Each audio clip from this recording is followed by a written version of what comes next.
अस्सलामुअलैकुम क्लास। आज हम सेकेंड ईयर का स्टैटिस्टिक्स का फर्स्ट लेक्चर स्टार्ट करने जा रहे हैं।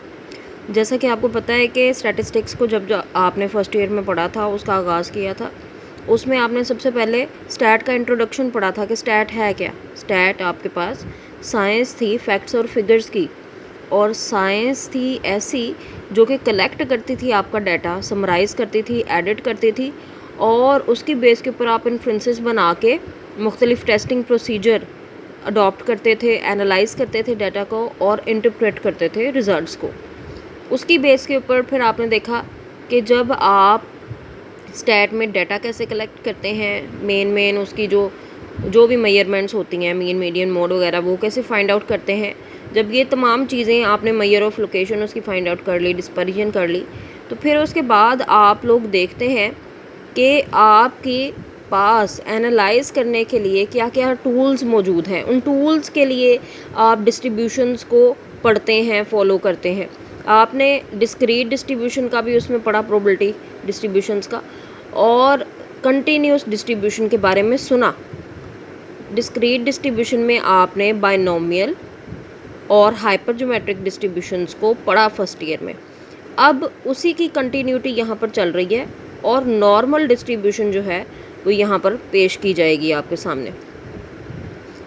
कोविड-19 की सूरत हाल के पेश नज़र वीडियोस के ज़रिए से आपको इन्फॉर्म किया जा रहा है आपके सिलेबस के बारे में, और प्लीज़ आप लोग इसको गो थ्रू कर लीजिए। जी, नॉर्मल डिस्ट्रीब्यूशन को मदर ऑफ़ डिस्ट्रीब्यूशंस भी कहा जाता है। बायनोमियल डिस्ट्रीब्यूशन में जहाँ पर आपके पास ट्रायल्स बहुत बड़े होते हैं और उनको डील करना बहुत ही मुश्किल होता है। इस तरह के जितने भी बड़े डाटा होते हैं जिनमें बहुत ज़्यादा आपके पास नंबर ऑफ़ ऑब्जर्वेशंस होती हैं, उनको बहुत आसानी से नॉर्मल डिस्ट्रीब्यूशंस टैकल कर लेती है, डील कर लेती है। इसकी डेफिनेशन अंडरलाइन की हुई है, आप लोग उसको ज़रा गो थ्रू कर लीजिए कि नॉर्मल डिस्ट्रीब्यूशन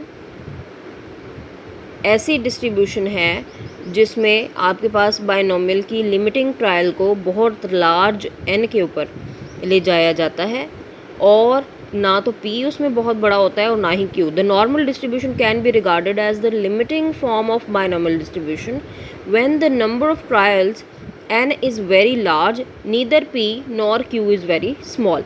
नीचे अगर आप थोड़ा सा फोकस करें तो आपको एक फ़िगर नज़र आ रही है, और वो बेल शेप्ड फिगर है, ठीक है।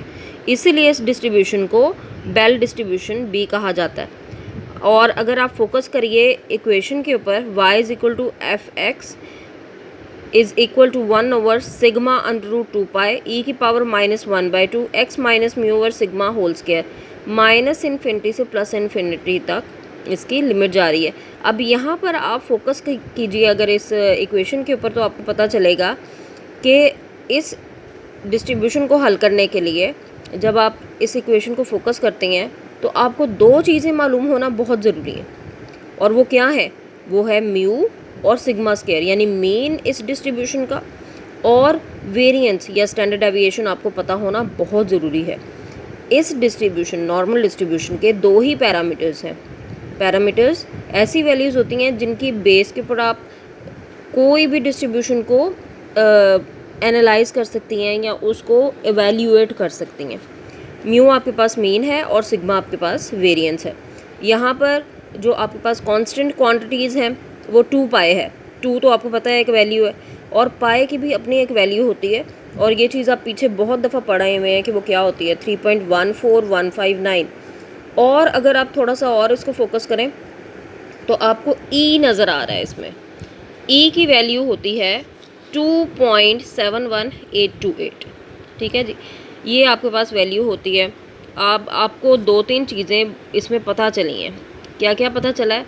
एक तो ये कि नॉर्मल डिस्ट्रीब्यूशन आपके पास कंटिन्यूस डिस्ट्रीब्यूशन है, ठीक है। डेफिनेशन मैंने आपको बता दी, बहुत ही लार्ज एन के लिए ये यूज़ होती है, और पी और क्यू इसमें ना तो बहुत ज़्यादा छोटे होते हैं और ना बहुत ज़्यादा बड़े होते हैं।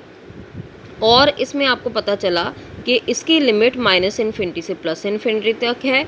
इसके पैरामीटर्स दो हैं, म्यू और सिग्मा स्क्वायर, और ये डिस्ट्रीब्यूशन जो है इसमें दो आपके पास कांस्टेंट फिगर्स भी हैं, पाई इज इक्वल टू 3.14159 और ई इज इक्वल टू 2.71828।